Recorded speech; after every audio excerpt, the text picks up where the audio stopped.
హైదరాబాద్ ప్రజానికం సమస్యల మీద మేము సెక్రటరీ దగ్గర ధర్నాకు పిలుపునిచ్చింది. పెద్దదో గుంపలు వెలిగినట్టు నిన్న ఉదయం నుంచే అందరి ఇళ్ల మీదకి పోలీసులు పంపి హౌస్ అరెస్ట్ చేస్తాం. ఇంత భయం ఎందుకని అడుగుతా ఉన్నాను. ఇంత పిరికి పందాల చర్య ఎందుకు అడుగుతా ఉన్నాను. రాష్ట్ర అధ్యక్షుని ఎందుకు అరెస్ట్ చేశారని అడుగుతా ఉన్నాను. మాజీ శాసనసభ్యులను ఎందుకు అరెస్ట్ చేశారని అడుగుతా ఉన్నాను. కార్పొరేటర్స్ ఎందుకు అరెస్ట్ చేశారని అడుగుతా ఉన్నాను. హైదరాబాద్ ప్రజల ఇబ్బందులు ప్రభుత్వం దృష్టికి సమాజం దృష్టికి తీసుకుపోవాల్సినటువంటి బాధ్యత హైదరాబాద్ ప్రజలు భారతీయ జనతా పార్టీకి ఇచ్చారు.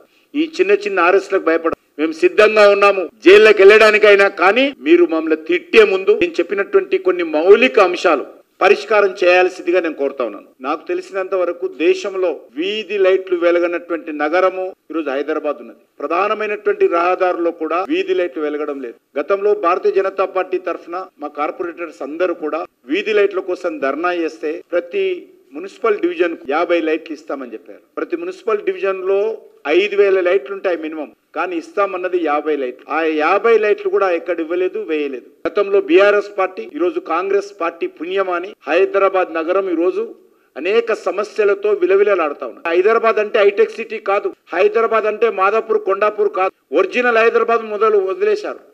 ఎక్కడైతే రియల్ ఎస్టేట్ వ్యాపారం చేస్తున్నారో, ఎక్కడైతే పెద్ద పెద్ద కాంప్లెక్స్లు కడతా ఉన్నారో, ఎక్కడైతే మల్టీ స్టోరీ బిల్డింగ్లు కడతా ఉన్నారో వచ్చినటువంటి ఆదాయం అంతా కూడా అక్కడే ఖర్చు పెడుతున్నారు తప్ప మధ్యతరగతి ప్రజలు, పేద ప్రజలు ఒరిజినల్ హైదరాబాద్ ను పూర్తిగా నిర్లక్ష్యం చేస్తున్నటువంటి పరిస్థితి ఉన్నది. వీధి లైట్లు కూడా కొనలేనటువంటి దరిద్రమైనటువంటి పరిస్థితి ఈరోజు హైదరాబాద్ లో ఉందంటే ఈ ప్రభుత్వ పనితీరు ఏ రకంగా ఉందో అర్థం చేసుకోవచ్చు. తెలంగాణ రాష్ట్ర ఆదాయంలో 70% హైదరాబాద్ నుంచి వస్తుంది. కానీ హైదరాబాద్ కేటాయింపులు ఎంత అడుగుతాను. హైదరాబాద్ కేటాయింపులు అంటే ఫ్లైఓవర్ల కోసం కేటాయించిన డబ్బులు కాదు, హైటెక్ సిటీలో ఖర్చు పెడుతున్నటువంటి డబ్బు కాదు.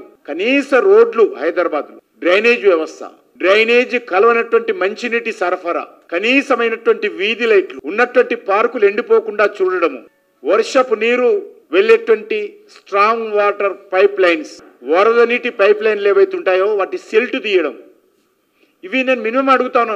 ఈ సమస్యలు కూడా హైదరాబాద్ లో పరిష్కారం చేయలేనటువంటి దౌర్భాగ్యమైనటువంటి పరిస్థితి ఈరోజు హైదరాబాద్ లో వచ్చింది. మా కార్పొరేటర్స్ జిహెచ్ఎంసీ జనరల్ బాడీ సమావేశంలో మాట్లాడితే మైక్ ఇవ్వరు. ఋతుమంతరంగా సమావేశాలు నిర్వహించుకుని బడ్జెట్లు పాస్ చేసుకుని ఈరోజు ముందుకెళ్తా ఉన్నారు. హైదరాబాద్ కేసీఆర్ ఏమన్నాడు, విశ్వనగరం అన్నాడు. విశ్వనగరం కాదు, దానికంటే ఎక్కువ రేవంత్ రెడ్డి అన్నాడు. పెట్టుబడులు రావాలంటారు. అనేక రకాల పెట్టుబడులు వస్తా ఉన్నాయి. దాన్ని మనం 10 కాలాల పాటు కాపాడుకోవాలి. ఆ ఇమేజ్ నిలుపుకోవాల్సినటువంటి బాధ్యత ఉంది. కనీస సౌకర్యాలు కల్పించాలి. ఈరోజు తెలంగాణలో ఉన్నటువంటి జనాభాలో 30% మించి హైదరాబాద్ లో నివాసం ఉంటారు. ప్రతిరోజు 15 లక్షల మంది వచ్చిపోతుంటారు ఇక్కడికి ఎవ్రీడే.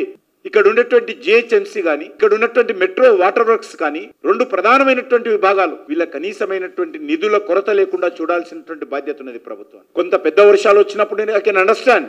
నేను కూడా బాధ్యత గల ప్రజాప్రతినిధిని, నేను అర్థం చేసుకోగలుగుతాను. కానీ మౌలిక సమస్యలు, వీధి లైట్లకు ప్రకృతి వైపరీత్యానికి సంబంధం లేదు కదా. నేను ఎవరిని రాజకీయ పరంగా విమర్శించడం లేదు. ఇప్పుడు కూడా రేపే మంత్రులు మళ్ళీ మాట్లాడతారు దీని మీద. మాట్లాడడం కాదు, మమ్మల్ని విమర్శించండి, తప్పలేదు, మమ్మల్ని తిట్టండి, కానీ పనులు చేయండి. మమ్మల్ని తిట్టినంత మాత్రాన మీ బాధ్యత అయిపోదు.